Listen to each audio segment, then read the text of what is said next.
Hello friends, welcome to Virtual Reality Essentials video tutorials series. In this video tutorial, we are going to understand how to handle pointer events or inputs using Google VR for Unity package. First, we create an Android project in Unity.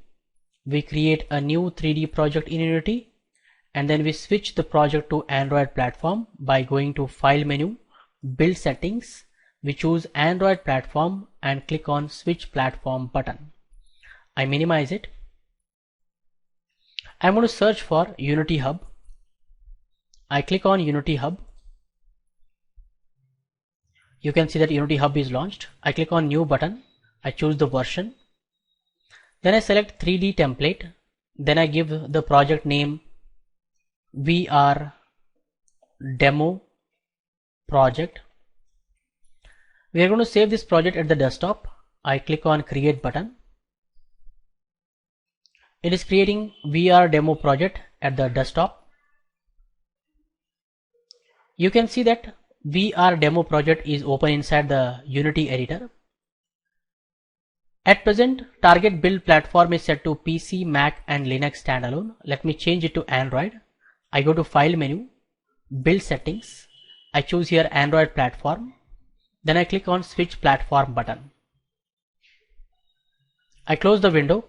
You can see that target build platform is set to Android. So that is how we create an Android project in Unity. Next, we download and import the Google VR for Unity package. Download the latest Google VR for Unity package by visiting to this link. I have already downloaded the Google VR for Unity 1.200.1 Unity package. Next, we are going to import the downloaded Google VR for Unity package to the project, guys. So what I do, I click and drag and drop it on the assets folder here. Then I click on import button.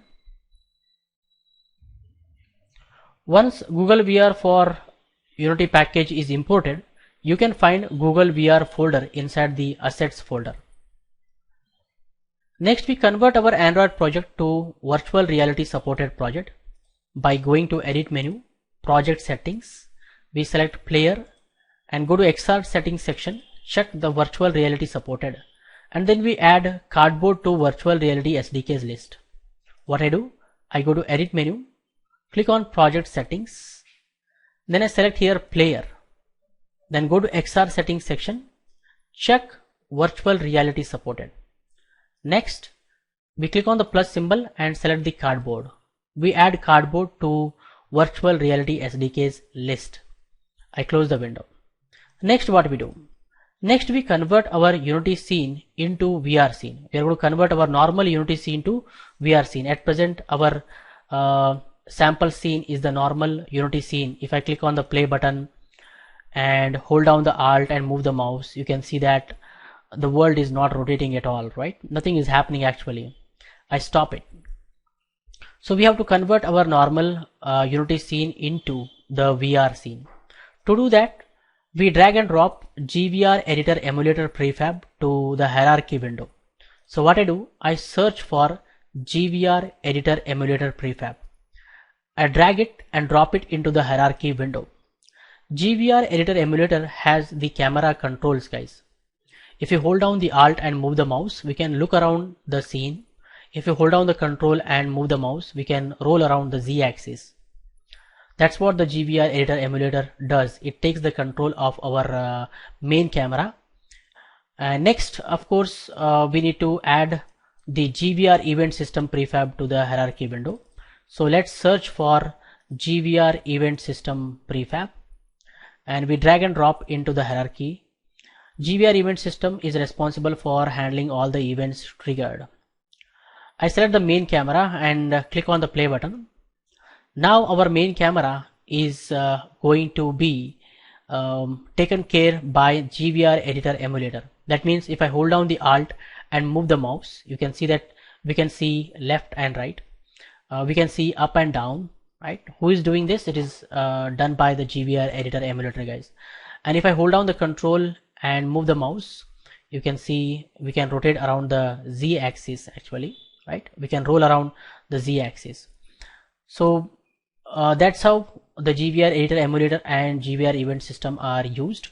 If you carefully observe, the main camera position is at 0, 1, -10, right? If I click on the play button, check out what is happening. The main camera is going from its normal position to the world origin, right? Its X position is 0, Y is 0, Z is 0.08. It's changing, right? So main camera is placed with respect to the world origin. Understanding?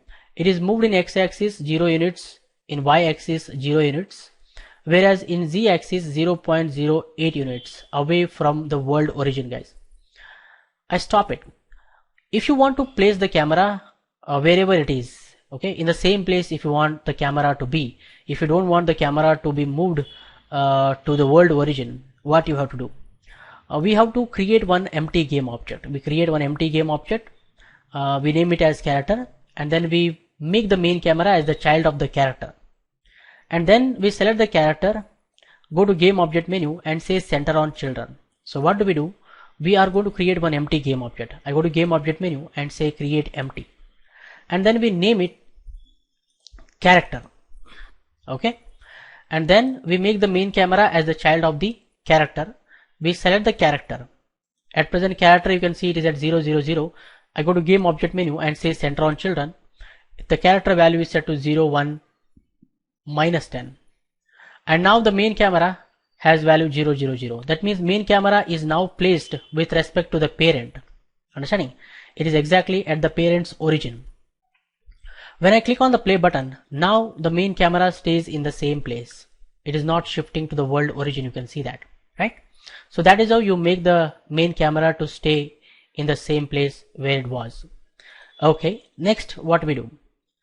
Next we are going to add the GVR reticle pointer prefab as the child of the main camera, and we change its color to red.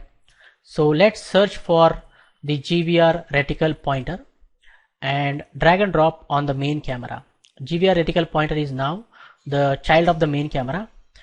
GVR reticle pointer comes with the white color. That means if I click on the play button, here we have the GVR reticle pointer, but actually it's not visible. If I hold down the Alt and move the mouse, you can see the pointer is visible now, right? It is in the white color. Let's change its color to red. So what I do, I select the reticle pointer shader here and change the color to red. I close it and click on the play button. You see that the reticle pointer is now visible in the red color, right? We can see left and right, up and down, right? We can see around the scene, guys. Let me stop it. Okay, now we have added the GVR reticle pointer, and next we add the GVR pointer physics raycaster component to the main camera, which is responsible for casting the ray or physics ray. So what I do, I select the main camera and then say add component. We are going to search for GVR pointer physics raycaster component. We add it. Once we add it to the main camera, what it does, it casts a physics ray from the main camera in the forward direction. Understanding? Okay, now we have added the physics raycaster, which is responsible for casting the ray. Okay, next what we do?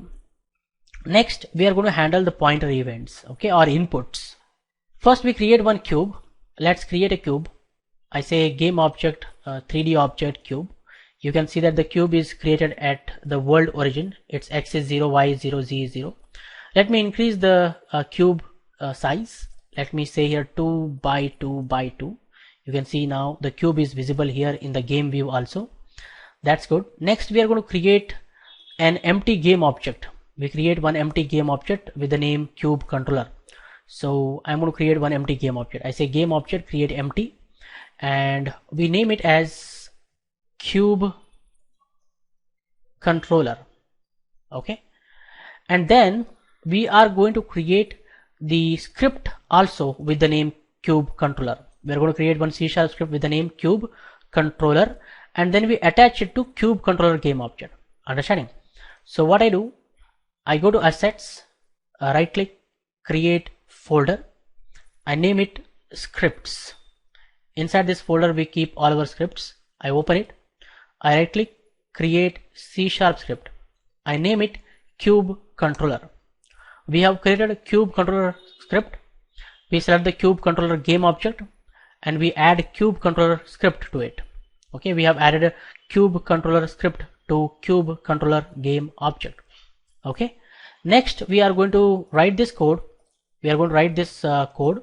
First we get the reference to the cube, and then when we move the pointer on the cube color we change to red, and when we click on the cube we change the cube color to green.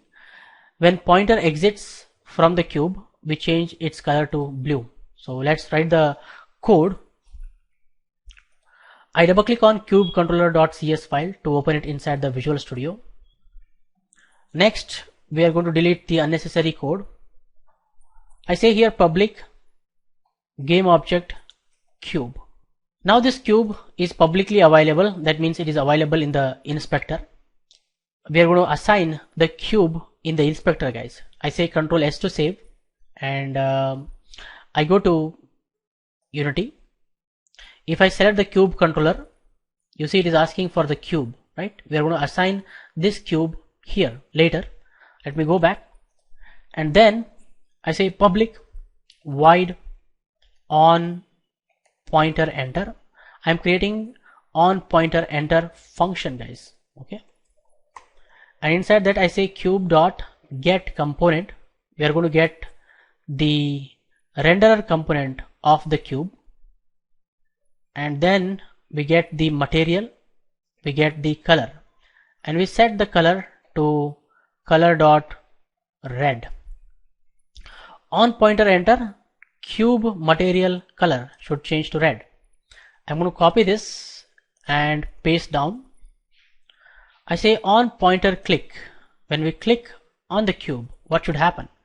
Cube material color should change to green. I create one more function, on pointer exit. When pointer exits from the cube, we change the cube material color to blue. Okay, let me save it. I press Ctrl S to save, and then what we do after writing the script, next we assign the cube to the cube controller script. Okay, so here we have our cube controller. Let's assign the cube to cube. Okay, we have given the cube to cube controller script. Next what we do? Next we are going to add event trigger component to cube. We convert our cube into event trigger. So we select the cube and then we say add component. We search for event trigger component. We select it. Okay. Next we are going to click on add new event type button. What do? We click on add new event type button. Choose pointer enter event. Okay. We click on add new event type button. We choose pointer enter event. Okay. Next what we do? Next we click on the plus symbol, assign cube controller game object to pointer enter. What do? We click on the plus symbol and then we give cube controller game object here, okay, to the pointer enter. Next we are going to select on pointer enter function. What do? We go to function here, go to cube controller and we choose on pointer enter. Now what happens, you should understand. When pointer enters the cube area, on pointer enter event will be triggered. Understanding? And then from the cube controller script, on pointer enter function will be called and executed. On pointer enter function will be called and executed. And what happens? The cube material color changes to red, guys. Understanding? Next what we do? Next we repeat these three things, these three steps. Click on add new event type button, choose pointer click event. What we do? We again click on add new event type. This time we choose pointer click. And then what we do? We are going to click on the plus symbol, assign the cube controller game object to pointer click, and we select the on pointer click function. So what we do, from here we are going to choose on pointer click.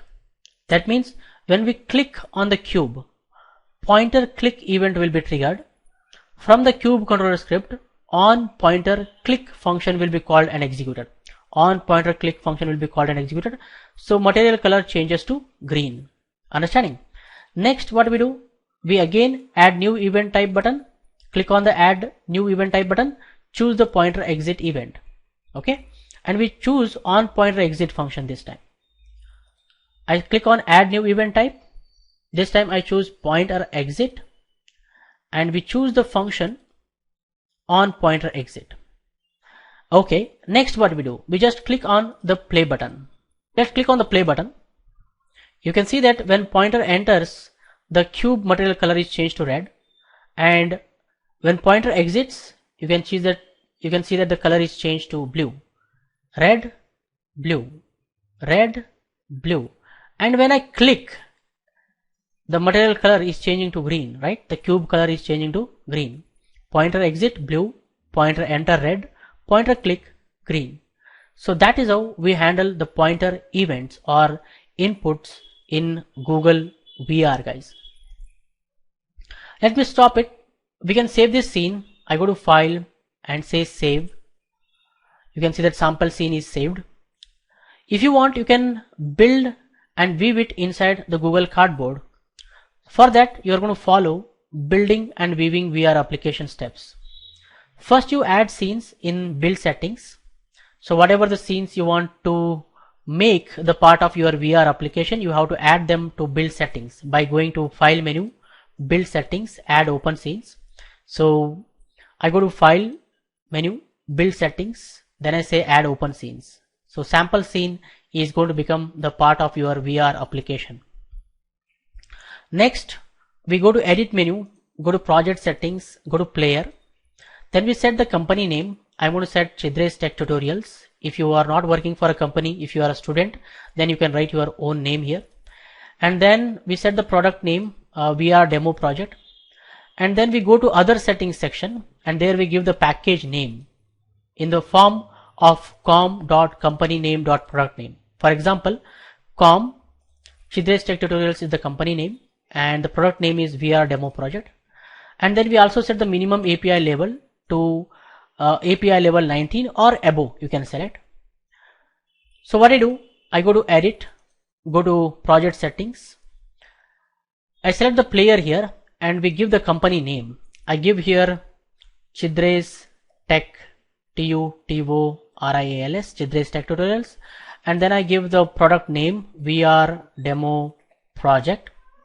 Then we go to other settings section, and here we give the package name com.chidrestechtutorials.VR demo project, and then we choose the minimum API level 19. Okay. Next, what we do, we are going to set the device to any Android device by going to edit menu, project settings, editor. Here we have the editor settings, and we choose Unity remote device to any Android device. I close the window. Next, what we do? Next, we are going to connect our Android device to PC and then enable file transfer option. We connect our Android device to PC and enable the file transfer option. We also enable USB debugging on and developer options on. You have to do that in your Android device, guys. Go to settings and enable USB debugging as well as developer options on. And then go to file menu, save, build and run. What you do? You go to file menu, save, build and run. It asks for the APK file name, Android package file name. You give VR demo project, the file name, and then click on the save button, right? The last step is you just need to click on the save button. So what happens when you click on the save button? When you click on the save button, it creates VR demo project APK file inside your VR demo project folder. Also, what it does, it is going to install automatically the VR demo project APK file to the connected Android device. Okay, it installs to connected Android device and launches that in the device, guys. Take your mobile and put it inside the Google Cardboard and check out when you move the pointer on the cube, whether its color is changing to red or not. When you move the pointer out of the cube, whether its color is changing to blue or not, right? If you have a button on the cardboard, press it and check out whether the cube color is changing to green or not. So that is how we handle inputs in Google VR SDK. I hope you guys have clearly understood. I suggest you people to try it yourself, practice 1 or 2 times. That's it guys for this video tutorial. If you like this video, hit the like button and share with your friends so that everyone will get benefited. In the upcoming video tutorials, we are going to discuss more about VR. For more benefits and be up to date, do not forget to subscribe to our YouTube channel. Keep learning, keep coding, keep sharing. Thank you guys. Thank you very much. See you in the next tutorial.